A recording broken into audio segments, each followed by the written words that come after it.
Hey, welcome to the CMO Whisper Show. I'm your host, Steve Olensky. Part marketing practitioner, part ad agency veteran, part journalist. I was a writer for Forbes for 10 years. I've had so many insightful conversations over the years with business leaders, to athletes, to celebrities, to, of course, CMOs. The only difference now is instead of sharing those insights through written form, I'm doing it this way. My guest today is Warren Kornblum. Warren works with brands that want more than attention, they want to matter. From founding one of Canada's fastest growing agencies to serving as global CMO of Toys R Us, he's been in the rooms where growth, reinvention, and tough decisions actually happen. And what he's seen is simple. Brands don't fall apart because of strategy. They fall apart when they stop mattering to their people and to their customers. He's also the author of Notes from the Brand Stand, where he introduces Share of Heart, the emotional connection that drives real loyalty. Warren Kornblum, welcome to the show. It's great to be here. Thank you. And thanks for that lovely introduction. I couldn't have said it better myself. So I see we are both adorning hats of our respective brands, but tell folks before we go into all the nitty gritty of what we're going to talk about, tell folks about Share of Heart. Well, the Share of Heart is something that I thought of many, many, many years ago. I think being an old advertising guy, it probably goes back to when I was a rookie in the copy department. And my favorite commercial in those days, Steve, was I'm sure you'll remember it. Some of the younger people in the audience won't, but Coca-Cola used to do some amazing heartfelt advertising. And they had probably my favorite commercial of all time, which called Mean Joe Green and the Kid. Oh, yeah. And it basically showed this, hulk of a linebacker, Hall of Famer today, who everybody thought was exactly what his name said, Mean Joe Green. And he was walking into his dressing room after a game, and this little kid came up to him and said, "Hi, Mean Joe." And the Mean Joe Green went from being this monster to looking at this kid and then holding up a Coke. And I always thought to myself, you know what? It's not talking about fizz or carbonation or anything like that. It's about the relationship between the brand, Coke, in that day, and a young kid who just was looking up at his idol. And I said, you know what? That's in our classic marketing terms. We always learn to talk about share of mind. So I want to be in the consideration set. Top of mind, I want to be at the top of the consideration set. And then I guess from a business perspective, we always talk about share of wallet. I want to have more share of your dollar, your disposable spending. And I always said to myself, you know what, if we can ever get to a point where I not only have share of mind, top of mind, I'm getting some business from people, but they actually like me as a brand, and that there's an emotional connection between the brand and whoever it's consumer, be that business or be it, consumer, you've got the job one. However, there's also a huge obligation to that, which is once someone gives you their belief and their trust, if you ever lose it, it's really hard to earn back. So share of heart is emotional connection between a brand and its consumer. So let's just dig a little deeper now into that. What has to happen really for a customer to feel like they, quote, own a brand? Well, first of all, I think they have to feel that the brand is relevant to them. I think that brands that are trying to achieve or have achieved share of heart really have a customer first and a customer first focus. So it's not just about providing them with something or giving them options or fast delivery or, refund policy. Yeah, it's about all of those things. But more importantly, it's about a sense that people believe in the product offering, the way it's delivered, and also frankly, the company itself. We talk a lot about social media, not social media in a traditional sense, but socially conscious companies and giving back. And it's a bit of all of that stuff. It's, I really, Steve, try and take it down so I understand it, because I'm maybe not the smartest person in the room. I always try and take it down to what I call the basic common denominator, which is who's on the receiving end, what are they looking for, what's going to make them feel like they're important to us, and sort of do a bottom up, top down, and meet in the middle. It's about you. It's not about me. I mean, if it's only about me, then it's, I always say awareness is easy. Connection is really hard. And that's attention to detail from a brand perspective. So I'm glad you went there, because I was going to ask you about it. I know you've said that before, and you said it to me off the air that gaining awareness is easy, right? Well, two-part to that question is, has it always been that way? And why is the case like that today? Has it got easier? I think one is if you have to take the dollar signs out of that conversation, right? Because at some point, when I say gaining awareness is easy, you throw money at it as a marketer, and unless you have a really bad media plan, and you make really bad choices, your target market should be aware of it because you're spending a lot of money against it. That's not efficient at all. But so you can, in my mind, be it on social media, be it on paid media, be it on through influencers, you can gain awareness by throwing money at it. Just using those three examples, the right influencer, otherwise I think people call BS, right? I mean, and we have all seen examples of that. So there has to be a reason for the influencer that makes sense to the end user, the consumer. I think from a social perspective, it's not just a matter of throwing messages out there, it's throwing relevant conversations and relevance is not, again, from me, relevance is from the people I'm trying to speak with. And I think right there is a big, something I believe in is speaking with, not at consumers from a brand perspective. And a lot of brands speak at people as opposed to with them. And then I think the third one is on paid media. It's where are you? What's your messaging? And is it something that is not just, come in now because our prices are cheap, or come in now because there's free returns, or it's all of those things. But at the end of the day, it's things that matter to your customer. Yeah, and it's like when I read off your intro, like I love the word simple. Like, yeah. I mean, it's not rocket science. I always believe, the last thing I ever wanted, I think I say it in the book, the last thing I ever wanted to be in any boardroom, be it when I was in the advertising agency and had business and had my own, or when I went to Bazell, or whatever, Toys R Us, I didn't want to be the smartest guy in the room. I wanted to be surrounded by a bunch of really smart people, but most importantly, people who thought like who we were trying to sell, like a customer. And then I think that the CMO's job, and the best of them, and hopefully maybe I'm in that circle, but whatever, the best of them understand it's not necessarily your idea. As a matter of fact, that can be negative if you're trying to always shove your own ideas down. But being in a room with really smart people, be they employees or be they, providers or consultants or whatever, advisors, I think, our job is to really be the customer in the room, to think about the impact of the messaging and its relevance, but to be able to see and instinctively know that great idea.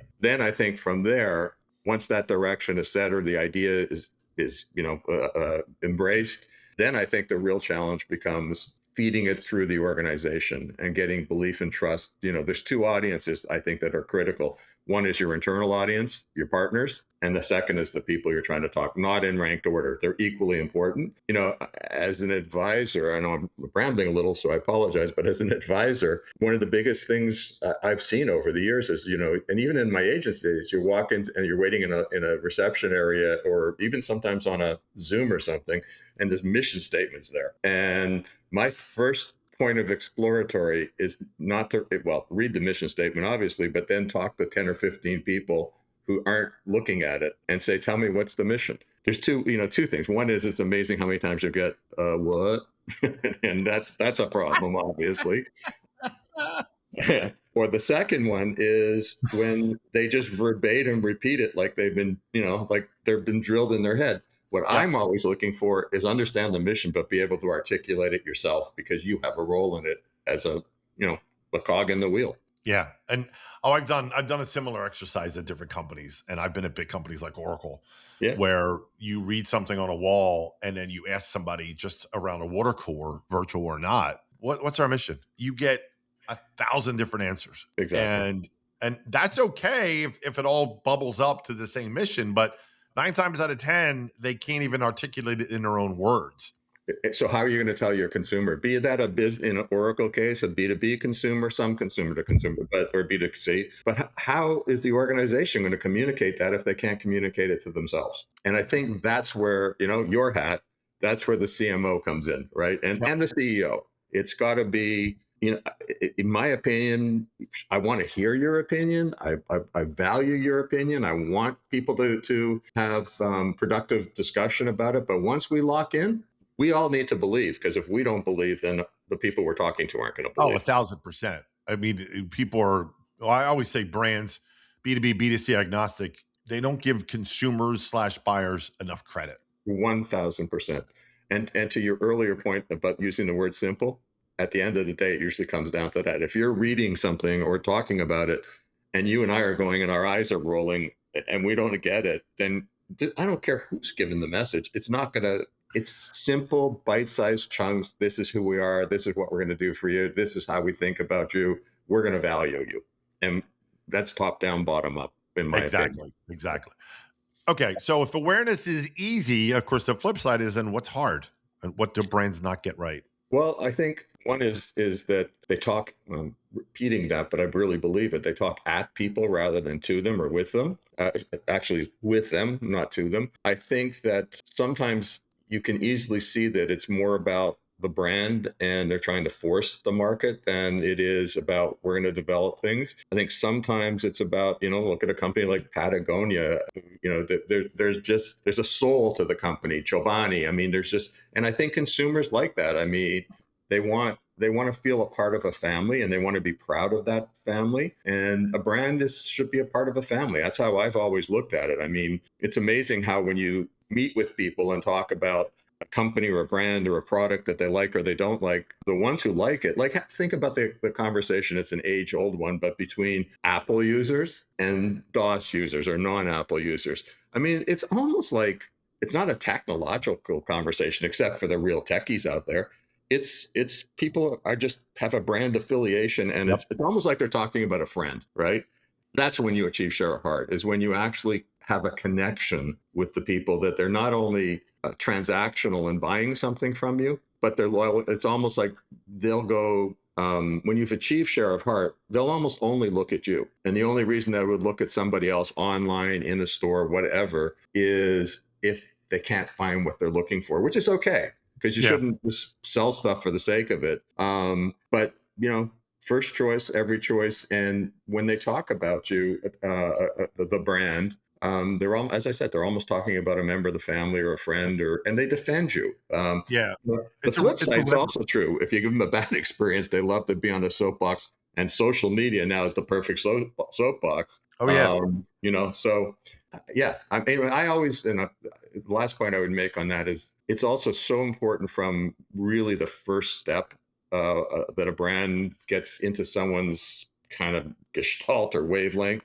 I always say it, as human beings, like you and I met a week or two ago, and we had, I hope we had like a bond and a connection, and we both have been through some of the same wars. But I only get to say hello to you for the first time once. After that, you have an opinion of me, and Mhm. maybe I can change it. And I think brands, back to simple, are the same way. It's that impression. It's how they feel about you. And anyway, that share heart to me is a connection. No, I love that analogy. I wrote an article, gosh, a long time ago, and I just resurfaced it. And it's one of the words that I think is most important for brands. And the word is relevance. And I think a close cousin of relevance or in equal of importance is consistency.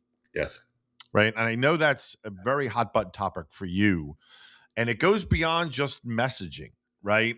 Right. And what does consistency, excuse me, actually look like beyond just messaging? Well, I think messaging is kind of the last stop on the consistency train, if you will. It goes to, and I think relevance is part of it. Is important. You need relevance, which means I care about what you're saying. Because if I don't care about what you're saying, I'm tuning you out, no matter where the medium is, right? So it's here, it's social, it's written, it's whatever. So you have to be relevant to me. Two is, I think you have to work at earning my trust. And three is, if you transcend trust and you get belief, so I believe in you, then I think you're really well along the way of being a brand leader. In terms of consistency, if you're not absolutely consistent in everything you do, and every touch point you have, and consistency is not like terrible example. It's not being robotic, that example, because I'm sure we'll touch on AI a bit too, but I don't mean robotic in that sense. But it's not like, everybody's just doing the exact same thing. Sure, that's consistent, but that's also see-throughable. So consistency it's packaging, it's social commitment, it's making sure that your product development, your supply chain, the touch points that you have with the consumer are all in keeping with the kind of DNA of your brand. And if you're trying to achieve share of heart and you have a kink in that consistency chain, it's dangerous. So I think that really brands and companies that are able to work towards that, and leaders really have what we talked about earlier, complete embrace of the mission of the company and what we're trying to achieve, and a love for their customers. Do you think consistency also applies to, and I know history is replete with brands who feel the need to try to change or add on lanes, swim lanes? Like, for example, and I don't know why this is the first thing I thought of, but you're old enough to remember this, I think. I think it Hey, was watch it Gerber. now. Was it Gerber who came out with like these? Did you hear about, like, I think it was the 70s. Gerber baby food was putting out like frozen dinners or something like that. Yeah, Like, yeah, I think you're right. and like I said, there's no short. Is that also an example of consistency? Stay in your lane. Stay in your lane, but I don't think stay in your lane means never change. I think Hmm. stay in your lane means evolve, and evolve in keeping with your customers. Another one that it happened after I wrote the book, and I'm not expert at it by any means, but think of the uproar about Cracker Barrel. I mean, like, I've never, if they're out there, I'm apologizing. I've never eaten Cracker Barrel, but their customers were like really upset. And that Hmm. means that their customers cared, right?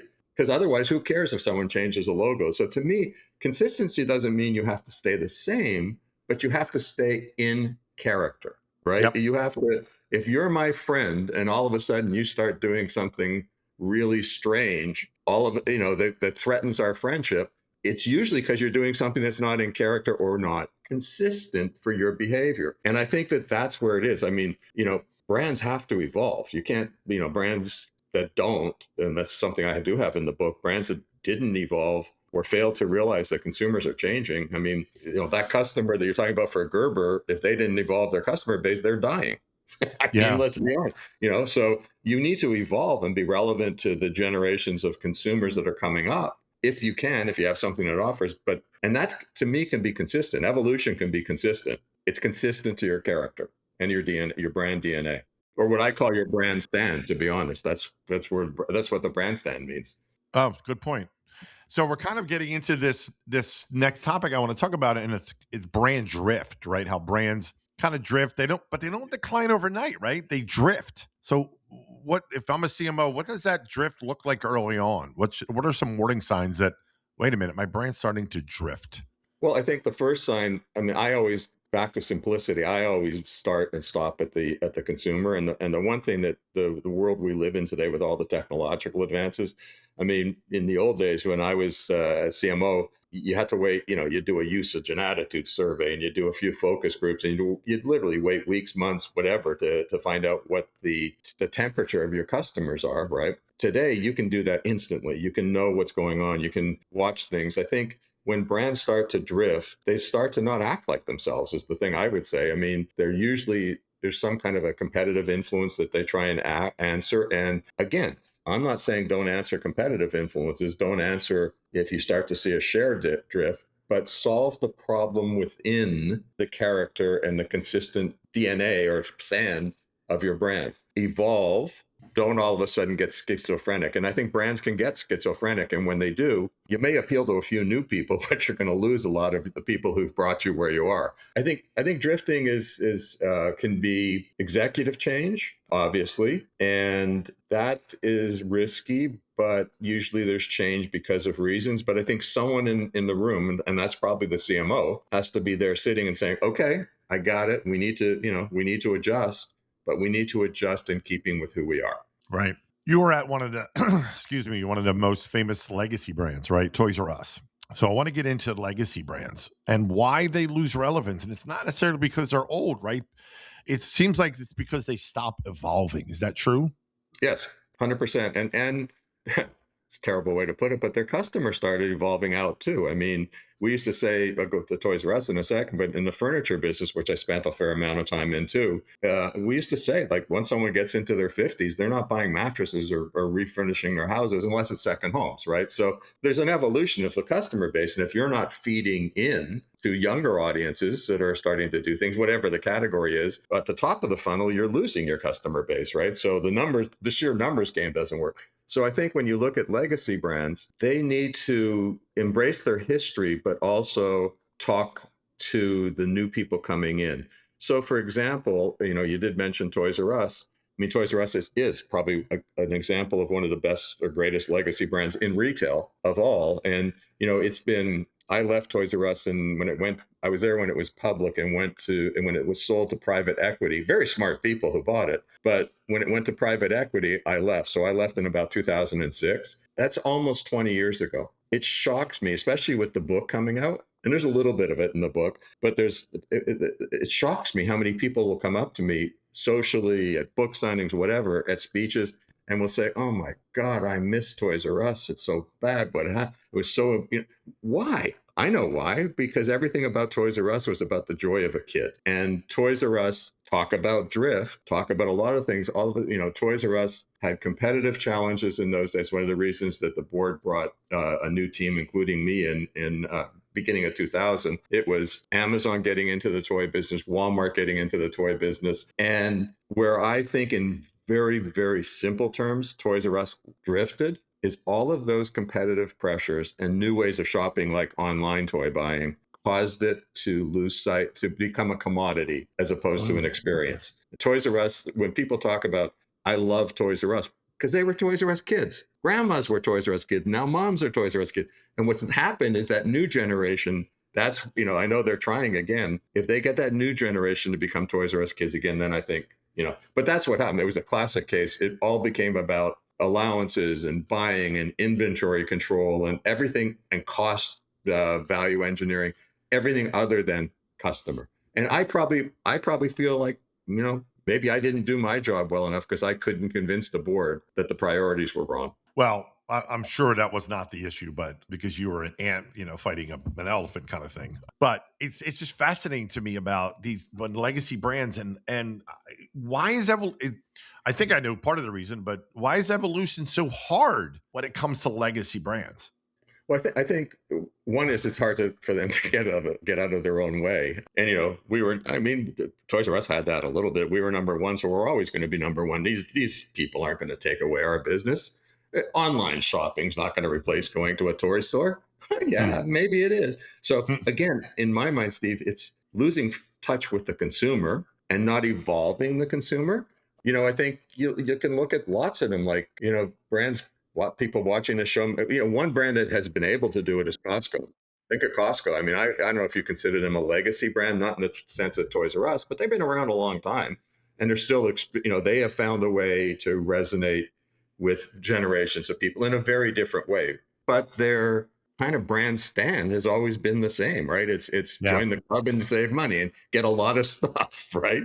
And the shopping experience. And we're not talking about a 5-star shopping experience. We're talking about bulk, and it's all there and it works. And online, they found a way to be the same. I think that's then look at a company like Sears right around the same time. Completely went to very smart groups, private equity, but all of a sudden it's, let's take money out, let's trim the stores down, let's become Amazon. I mean, everything they did, the customers are like, I don't think of you that way. No, and that's what happens. I don't, it's, of course, sometimes it'd be financial stuff, but I think the biggest issue is the customers just say, no, you're becoming, I don't even know who you are anymore.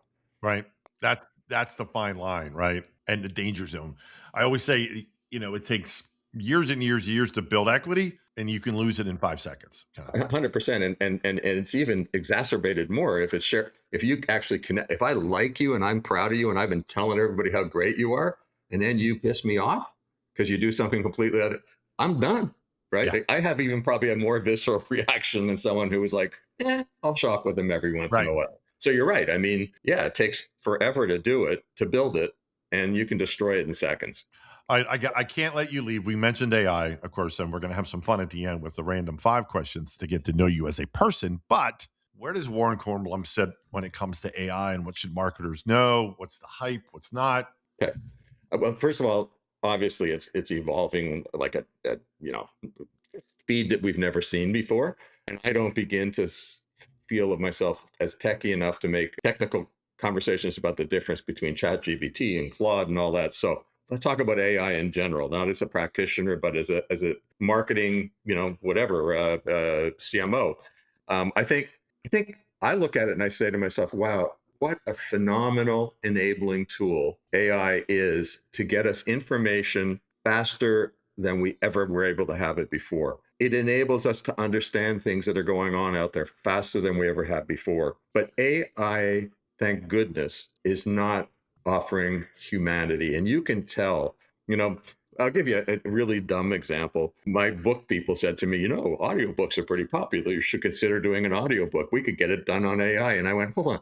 Everything I said in that book is kind of personal reflections of things I've been through. Now I'm going to have a machine do it. No, my people, you talk about consistency. My people are going to see what, it's like, are going to see through that in a second. So I think AI is, and I had a great conversation. You and I both know Rashad with him about that, but the whole, where is it? What's the advancement? And I said, the advancements are phenomenal in terms of giving you information and facts and giving you access to things and telling you how to approach things. What it doesn't do is tell you how to, it doesn't have humanity in it. I mean, how much time have you and I spent going operator, operator, operator, operator on a customer service call? Well, you talk about share a heart, customer service. Right. You're in more share of heart when things go wrong than when they go right, right? And I think that machines, I hope never in my lifetime, can do that. They can't take the human, they can't provide the human touch. I think what they provide CMOs with is, and marketing people in general, and business leaders, is unparalleled ability to get information.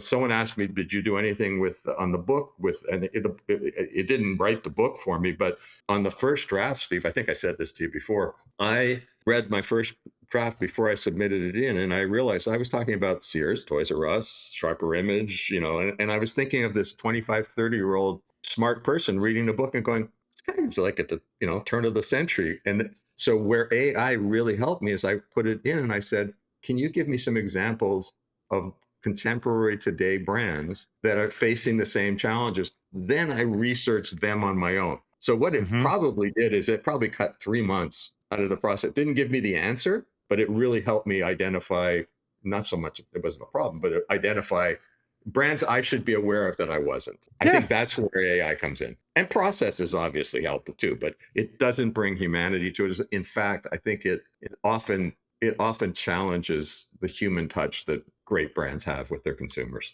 Could not agree more. It's a tool, and that's how I look at it. 100%. You said it better than I did in 5 minutes, 2 seconds. I don't know about that. Okay. Yeah. Last segment. We have fun. I want my listeners and viewers to get to know you on a human level. Right? Nice segue. So it's 5 random questions. Here we go. You ready? Okay. Yep. I think so. What's a song you never skip when it comes on? Hotel California. You can check it anytime you want. Exactly right. Yeah. And I just, I love it. Yeah. That song has always been, I guess if someone ever said Wipeout, you'd worry about them, but yeah. Okay. Next, what's your go-to comfort food? Oh God. Well, look at me, potato chips. Yeah. I mean, there's no wrong answer, dude. There's no wrong answer. You're good. Who's had the biggest personal impact on your life? I would say my dad. He passed away a long time ago, but my dad was probably the greatest salesman I ever met. And it was like everybody in Toronto, where I came from, knew him as Uncle Philly. His name was Phil. And I think he got that nickname because of the affinity he drew with people. People just love my dad. I mean, I used to have to say, yeah, I'm actually the real son, because I think he had, like, a lot of people were Skip. Oh, I love. He was just a great guy, but also a great salesman, and probably my biggest fan in the early days when I started out. Love it. What's a movie you can watch over and over again? Ooh, that's a tough one. I actually would probably say Titanic, because just the emotional connection I get with it, and the challenges facing people and how some rallied, some didn't. Not the least of which obviously was the music was great too. Of course. Well, actually, you know what? I'm going to take that back a little bit too. Not take it back, but I'd add another one, which is going to shock a lot of people, which is E.T. I'm like all about hope and connection, Yeah, I can see there's a common theme between those two movies. Yeah.